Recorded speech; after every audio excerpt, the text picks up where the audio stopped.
Welcome back to our channel, where real stories meet powerful lessons about life, humility, and hidden greatness. Today, you're about to witness a tale that will challenge your beliefs about wealth, pride, and destiny. The story is called Fly This Plane and I'll Marry You. Millionaire mocked black cleaner. Secret left him shocked. It's not just a story. It's a journey into arrogance, resilience, and the truth that no one should ever be judged by their job, appearance, or background. Watch until the very end, because the twist will leave you speechless. And don't forget, if you love stories that inspire and transform, make sure to subscribe and join our family, because every story here carries a lesson that could change your life. The sun had just begun its descent behind the tall glass towers of the city, painting the evening sky in hues of orange and gold, when Damien Cross stepped out of his sleek black limousine. Damien was not just any man, he was a millionaire, a figure who embodied arrogance wrapped in a tailored Italian suit. His shoes shone like mirrors, his watch glittered like a small star, and every step he took seemed to declare to the world that he was above them. Behind him, his assistants scurried like shadows, carrying his briefcases, adjusting his schedule, and keeping a respectful distance from their boss's stormy moods. Damien was known for his sharp tongue, his disdain for ordinary people, and his love for showcasing his power in ways that often humiliated those around him. At the edge of the runway, where a private jet gleamed under the fading sunlight, a young woman stood silently. Her name was Amara Johnson.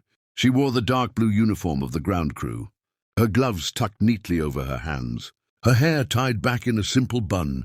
To the millionaire and his wealthy friends, she was invisible, just another worker paid to clean, polish, and ensure their expensive toys were spotless. But what they didn't know was that behind her calm eyes lay a world of sacrifice, discipline, and dreams long buried beneath life's cruel demands. Damien's friends laughed boisterously as they walked closer to the jet. "Look at this," one of them sneered, pointing at Amara, who was carefully inspecting the side of the plane with a rag. "This is the kind of life people like her are stuck with. Imagine spending your days wiping dirt off someone else's. Luxury." Their laughter echoed across the runway. Sharp and cutting, Damien smirked, his cold blue eyes narrowing as he stepped closer to Amara. He always enjoyed these little performances, moments where he could demonstrate his superiority. "Tell me, cleaner," he said, his voice laced with mockery, "do you even know what this is?" He gestured arrogantly toward the jet, as if it were a rare treasure. Amara looked at him, her face steady, her silence dignified. "It's a Learjet 75, she replied calmly, her voice soft but firm. "Twin engines, high performance, perfect for both business and luxury travel." The laughter around them ceased for a moment. The millionaire's friends exchanged surprised glances. Damien raised an eyebrow, slightly intrigued but unwilling to admit it. "So you can read labels," he said dismissively, his lips curling into a mocking smile. "But cleaning it is probably the closest you'll ever come to being inside one of these beauties." The words cut, but Amara did not flinch. She had been mocked before, by life, by poverty, by those who thought they were better because they had more. She lowered her eyes briefly, but not in defeat, rather in a quiet patience that unsettled Damien more than he cared to admit. "Tell you what," Damien suddenly said, his voice rising loud enough for everyone to hear.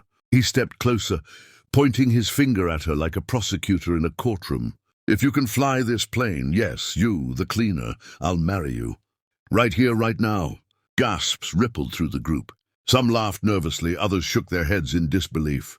It was an outrageous statement, a challenge not meant to be taken seriously, but designed to humiliate her further. Amara looked up at him, her eyes locking onto his. For the first time, a faint smile touched her lips, mysterious, almost unsettling in its quiet confidence.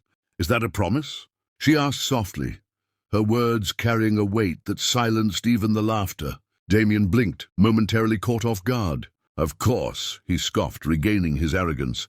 "But don't worry, you'll never get the chance. Flying a plane isn't wiping windows. It's a skill, a science, a craft far beyond your reach. Amara took a step toward the gleaming jet, her posture calm yet resolute. "Then let's find out," she said. And with those words, the atmosphere shifted.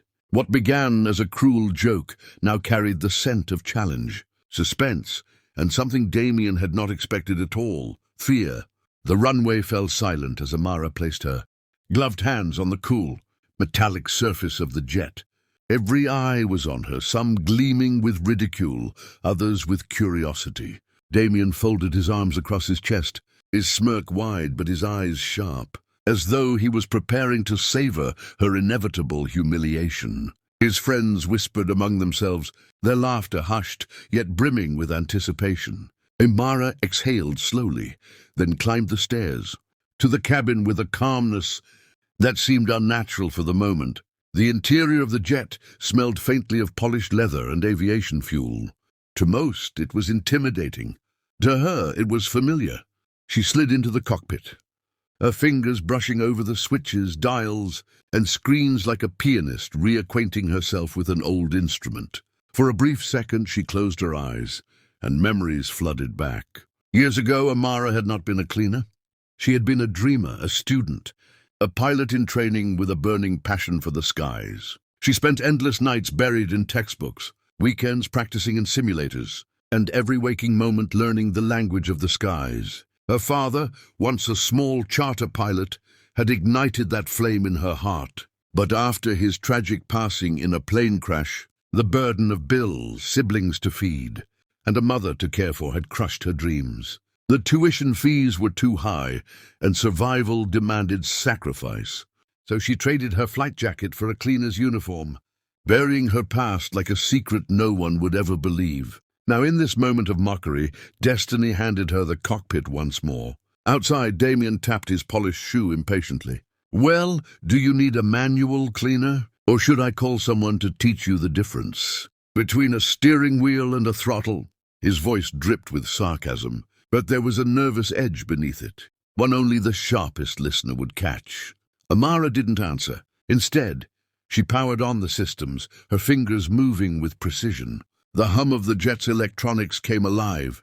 Screens flickered, lights blinked, and the familiar symphony of aviation instruments filled the silence. Gasps erupted from the small crowd outside.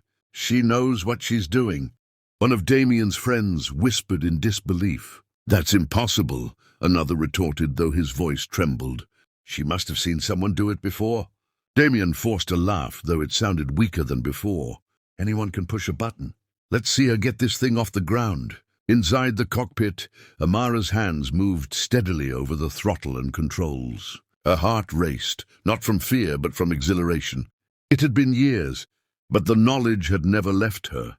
It was etched into her very soul. With a deep breath, she initiated the engine start sequence. The roar of the twin turbines thundered across the runway, sending a powerful vibration through the ground. Damien's smirk vanished. The jet came alive under Amara's command. The lights glowed brighter, the engines whined, and the sleek body of the plane seemed to pulse with energy. Onlookers stepped back instinctively, shielding their faces from the gusts of wind generated by the turbines. Amara's voice, calm and professional, spoke to no one in particular. "Systems check complete. Ready for taxi." The words were simple, but they hit Damien like a hammer. This was no act, no lucky guess. She spoke like a pilot, like someone who belonged here more than anyone else. "Wait!" Damien barked, stepping forward, his face pale. You can't actually fly this thing. You're bluffing." Amara turned her head slightly, her eyes locking on his through the cockpit window. For the first time that evening, her calm expression broke into something sharper, an undeniable confidence that shook him to his core. "You gave me a challenge," she said firmly. "I intend to keep my end of it. The question is, will you keep yours?" The crowd erupted in murmurs. Some laughed nervously, others shouted encouragement. A few even clapped, sensing they were witnessing history. The jet rolled forward as Amara guided it expertly onto the taxiway. Damien's friends looked at him, their mocking laughter gone, replaced by shock and a dawning respect for the woman he had just tried to humiliate. As the jet gained speed down the runway, the millionaire's mask cracked. For the first time in years, Damien Cross felt powerless. His money, his power, his status, all of it meant nothing in this moment, because the woman he had mocked as just a cleaner was defying him, defying gravity itself and rising above the limits he had set for her. The jet lifted gracefully into the sky, the roar of its engines drowning out the last remnants of Damien's arrogance. And as it disappeared into the golden horizon, every witness knew one truth: the secret was out. Amara Johnson was not just a cleaner. She was a pilot, a dreamer, a woman who had been underestimated for too long, and now the world, starting with Damien Cross, would never see her the same way again.